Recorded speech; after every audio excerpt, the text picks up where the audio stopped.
Good evening. It is day 4 Q&A. How are we doing? If you're coming in, give me a hello. If you're on replay, drop a replay. So I'm going to tag a few people in. Hope we are all good. Any questions, by the way? If you've got any more questions, day 4 today, psychology of eating, psychological eating, physiological eating.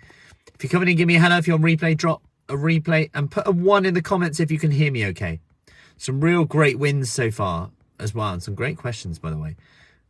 Whether it's controlling over comfort eating, whether it's being more aware, and like I keep saying, just being more aware is step 1 on here. And sometimes, you know, when it comes to when I restrict, and this is observation I've just noticed, and from some of the comments, when I restrict, I tend to go and kind of bingey. And it's really interesting because sometimes when we restrict, it's not that that's the reason why we bingey. It's actually just because a stressful situation maybe happens. And this is when we're aware and when we observe this, it's like, yeah, actually, is it just generally stressful situations rather than, do I just blame it on the fact I've started something? Is that actually coincidental? And when you start to really be curious of these things, we start to go, yeah, actually it happens whether I've been restricting or not. And that's the issue. So whether I'm dieting or not, whether I'm trying to lose weight or not, if I'm stressed in certain situations, I comfort eat. And sometimes we never actually consider that. Anyway, I digress. So stick a 1 in the comments if you're coming in and you can hear me okay. Hopefully you can hear me okay. And we will get on with the questions. So let's start with these questions. So let's have a look. Perfect. How are we doing, Tanya? How are we doing, Debbie? Good evening. Hope we are all good. Good evening. Julie's in the house today. And if you did Julie's workout on Wednesday, put a 2 in the comments. Good evening, Penny. Just about to answer your question. Actually, you're free tonight. You're question free. You have to wait to the end. That's my hook there. How are we doing, Sharon? And let me know, by the way, your biggest win so far this week. Biggest win so far this week. What's been the best part of your week so far? Best part of the week so far. Let me know in the comments. So let's get on with these questions. And if you do have any questions tonight as well, just put them in. If you're on replay as well, put it in as well. Or feel free to ask it for tomorrow's Q&A, which is our last Q&A. So make the most of this. Hey, Louise. Awesome. 2. Perfect. Debbie. Good work. Nice. So, Ella, the afternoon slump. I always feel so tired in the afternoons, and this is my worst time for eating, particularly after the school run. I'm sure it is more habit than anything. That's a great point, by the way. But do you have any tips on how to combat this? Apologies for not making the lives. Not a great time for me, but I do listen back later in the evening. Perfect. That's all good. Thank you for all your answers and help so far. No problem. Perfect. So what I would say with this, Ella, it is good if you're on it because you can obviously apply a little bit more context. However, with feeling so tired in the afternoon, with your biological clock, your circadian rhythm, this is quite normal, first and foremost. You do get a slight dip at this time. A few things I would consider are, number 1, what are your breakfast and lunch like? And what I would say with this is, can you increase your protein during that time? That would be my number 1. This will help your, like I said this morning, physiological hunger. Okay, and if you can help control your physiological hunger, at least when you go and eat, then you are eating or overeating or snacking when you are feeling relatively full up. And it just so happens that you probably won't enjoy the snacking, the picking as much because you're not hungry at all. Quite often you enjoy picking, snacking more when you're hungry. And if you go long periods of time without eating and you haven't planned anything and you're in a corner shop or petrol station or supermarket, hence you're more likely to spend more money and you're probably more likely to pick up some treats, snacks, sweet foods because we're so hungry and we perceive these foods as more rewarding than they actually are. So there's a lot of where physiological meets psychological, and nature nurture as well. Like you said, is it just habit at this time? And one thing I would say with that is it to do with feeling tired? Is it to do with it being the afternoon? What is it there? Is it just that when you're tired you pick and eat in general? And after the school run, what I would say is, when is your dinner? And one thing I'd say with this is perhaps look at going, okay, I'm going to plan in a snack at this time and I'm going to plan it in. So rather than go, don't eat, oh, I'll start picking, eating, oh, I'll just have one of them. Instead, my challenge to you is just to plan something in that's good protein, yogurt, berries, or maybe some cold meats, some chopped vegetables with that, fruit, yogurt, whatever it is. Something that's super nutritious, super wholesome, lots of volume in that food, like protein shakes, something like that. Something to have to tie you over.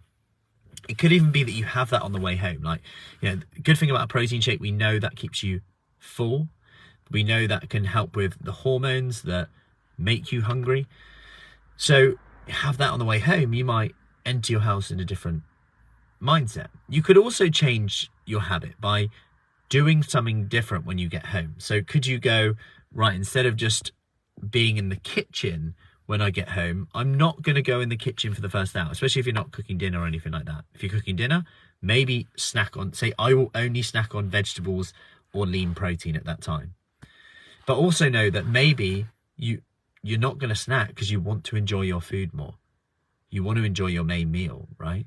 There's nothing worse than just ruining our main meal by picking snacking.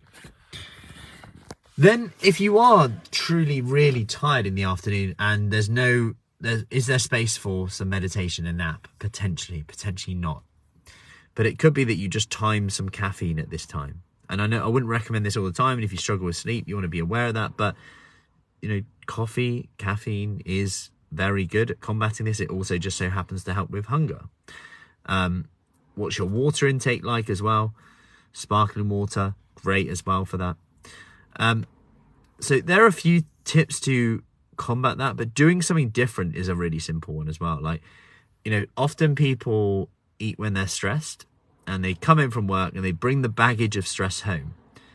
Imagine if you said, right, before going in, I'm going to go for a walk around the block first, then I'm going to go home. All of a sudden, you've just changed your ritual. You might feel a little bit better. You know, in Fruity Fit, we do things like 1-minute workouts, 5-minute workouts, 10-minute workouts, 15-minute workouts, things that you can just do even if you aren't changed, even if you aren't ready, even if you aren't really planned on doing it. But this can change your state massively.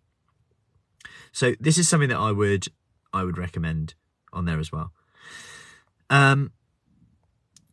Cool. So I hope that helps. Any questions on that? Is that helpful? Ella or anyone else who maybe sees that as a challenge, because I would say that is very common. Like afternoon slump, like 3:23 p.m. is the average time that people go and start picking something. And I think sometimes there's a lack of rules in there. You know, that's why people who fast sometimes find it easier. Like I had a check-in with someone about half an hour ago, and they've been finding fasting surprisingly helpful for them, which has been interesting for them. They've said they've always struggled their whole life with appetite, yet fasting just creates a rule where there's there's fewer decisions to make. So your cognitive load, you know, you've got kids to sort out, work, you've got family meals, and it's like another thing on top to go, now I've got to use the willpower not to pick what am I having for lunch, what am I having for breakfast. And she's just like, now I'm using fasting, I have less to think about. And actually it was the thinking about food that was perhaps causing the issue. So stressful, I just snack. Whereas actually now it's like, I have a clear rule. I eat lunch, I can have a snack in the afternoon, but I'll plan that. Then I have dinner and I'm done. That's it. There's less to think about. And that's really helping her also get at one with her appetite. Like we talked about this morning with the psychological versus physiological hunger. All of a sudden now, she's becoming at one with physiological hunger. She's now enjoying her food more, and she's within calories. She's helping control her calories. And I get that completely. If I fast during a period of time, I'm maybe hungry for a period of time, then it just kind of passes, and then you do enjoy your meal more, for sure. So a few options in there. So part of that is being planned, part of that is being habit. So let me know what you go for in there, Ella. Sandra, so why do we crave sweet things? Is it our body's way of saying our sugars are too low? I can say no to most things, but put chocolate in front of me and I struggle. In short, why do we crave sweet things? So firstly, not everyone does crave sweet things, and there's actually no physiological need for it. So I would say we don't actually really crave them. A lot of it is habit, and also food manufacturers creating things that are sneakily acting on our innate drive to eat and overeat. We don't really have that good mechanisms to stop eating, and wholesome foods will generally help this. You know, they'll tell us to stop eating at certain times. You know, there's only so much chicken you could probably eat before you go, I'm done. There's only so many vegetables you could probably eat before you go, oh, I've had enough. You throw chocolate in the mix, Pringles in the mix, sugar, Haribo, sweets, and people can just kind of keep eating. Whether that's linked to variety of foods, the taste, the endorphins that releases, the ease of grabbing them. You know, you don't have to cook it, you just open a bag and you're ready to go. So you've got convenience in there, which is environment. You've got sweet, calorific. And remember that innate, if you think of the caveman, you consider that, and that we're animals. And if you could expend minimal energy and gain maximum energy, aka you don't have to do a lot, but you get to get a lot of calories, that would be very, very good. Your body would reward you for that and probably go, you need to do more of this because we don't know when we're going to get our next meal. That's why we get cravings for, rather than sweet things, calorie dense things, things that provide a lot of energy for low effort. So that's why we get a lot of cravings for that. And because our taste buds enjoy it as well, we perhaps enjoy it too. And sometimes in these moments, we have to put our attention on why we actually want to even do this in the first place, and go, okay, I can enjoy these foods. You know, we're all for having permission to have the foods you want, but having too much flexibility can sometimes make it more difficult. But you might go, okay, you know, going back to Tuesdays, the meal maker, you might say, I'm going to have 300 calories of snacks a day, and I'm going to have some sweet things in there. Or you might go, you know what? Even if I eat sweet things, I still crave more. I'm never satisfied.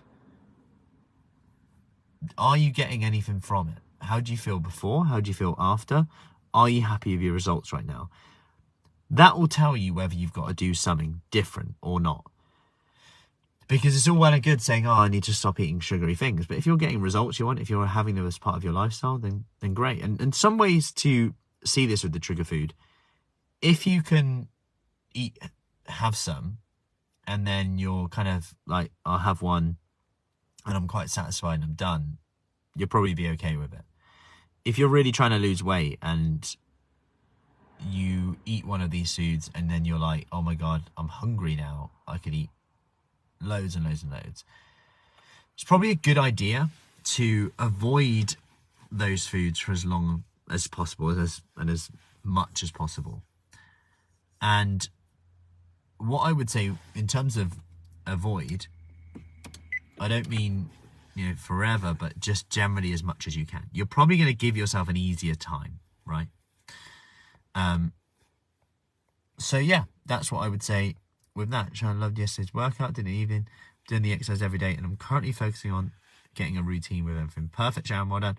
Jane saying, focus and motivated, thinking about my future self if nothing changes. Yeah, what happens? And that's a good thing to say with when you get those cravings, when you're thinking about those times of picking, snacking, those feelings of control. So any other questions on that, let me know as well. So Penny, what is the best way to protect a dodgy knee when exercise? Focus on what you can do would be my first one. That's something we talk about all the time at Fruity Fit. In fact, we have our Back to Basics program, which Julie heads up, which is all about breaking down exercise to what you can do. And what I would say is look at the exercises which trigger your knees. Okay. What exercise triggers your knee? Is it squats? Is it deadlifts? Is it jogging on the spot? Do then the low impact version. Like we do, we break down our lunges to knee friendly lunges. In fact, Julie's been breaking down burpees to 4 parts, so you can break it down in there. But with the squats, there are a few things you can do. So number one would be to, if you can't, just don't squat down so deep. That will take a bit of pressure off. Number two, raise your heels a little bit. Just raise your heels a little bit. And what I mean by that is you could put it on, raise your heels up on a shoe, on some shoes. Your heels are raised a bit, and see if that takes a bit of pressure off your knees. Or some coasters, or some blocks, or like something that's like about the height of a brick is quite good. Maybe a bit less than that actually. But that can take a bit of pressure off your knees. Number two would be do it facing a wall, and then put your hands on the wall. So you're kind of touching the wall in front of you. Then you'll bring your bum back as you do it. This will allow you to get your bum further back, so your knees are less likely to go over your toes. That can help as well. So squats, yeah. So give those a try to see if that alleviates. But don't be afraid just not to squat so deep. Just go as deep as you feel comfortable with without getting that trigger. Yeah, that's what I'd suggest in there with the squats. Because obviously, and just where possible, just don't overdo it with the squats. But yeah, like pain is an interesting one, because sometimes you don't want to completely avoid it, because sometimes it does more good than bad. Strengthening the muscles around the joint can sometimes help. I know some people who use a glute loop when they squat, and they're like, oh my god, this doesn't hurt my knees so much, and because this helps activate your glutes. Another thing, and I'll just point this out, is that last night in our sessions in Marlborough, we did squats, and we did use the bar, and we used a bench, and we called it limbo squats. And what we did is, there's one lady there who often has issues with squatting, but using the box or chair, bench, she found it fine. And one thing we concluded from looking at her squat without the bench and looking with is her heels would like go in a bit. So she would like, say that's your foot, it would go in a bit as she came down. Quite subtle to the naked eye. Number two, by having a bench, you keep the form, or a chair, you keep the form the same every time. Number three, what we could do is raise the bench up, so we could put plates, we put weight plates on the bench, so she wasn't squatting too deep at the start. So she built her confidence up to start with. Then, like the limbo, we were taking the weights away, and she was getting lower and lower and lower, going, my knees aren't even hurting, and I'm just feeling it in my muscles. And I was like, great, perfect. And what she was also able to do is, on the legs of the chair, she would put her heels either side of that and just kind of push the legs of the chair in together. So she was actually like kind of almost pushing her legs together, a bit like a glute loop would do. Pushing her knees out, heels in together into the floor. Heels in the floor, and that was really helping her. So just thought I'd share that story. Very relevant to your question, Penny. So that's all the questions we've had tonight. Any more questions at all before we go into tomorrow's task where we bring this all together? Remember, every day is day one. If you haven't done everything, it doesn't matter. You could just show up, do the workout, get it done. The only thing that exists is today. So tomorrow we bring it all together, the food, the fitness, the focus. So you go with that plan to reset for the next week, for the next day, for tomorrow at the very least, as that's all that exists. Sharon, how can I strengthen around my hip? I find it difficult when doing floor work to raise my leg when forward. So in terms of hips, things like hip thrusts are really good. So when you're on the floor, on your back, lifting your hips up in the air will help with that. But also things with the hips, like leg raises out to the side when you're standing up, practicing balancing on one leg, really simple one you can do while the kettle's boiling as well. And just helping with it, helping those little movements there is really good. Plus, one thing you can do is, we actually did it in the 1 minute workout in our group today, is one leg, hold on if you need to, bring the knee up and then down, and up and then down. And not only is this really good for balance, but you're also getting your hip flexors to strengthen a little bit here as well, because you're leaving that leg off the floor. So there's a few things I'd recommend on there, Sharon. Cool. Perfect. Any more questions tonight?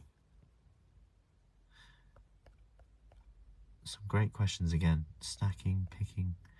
But I hope that gives you some strategies to think about on there. So, as I said, if you're on replay, yeah, give them a go, Sharon. Perfect.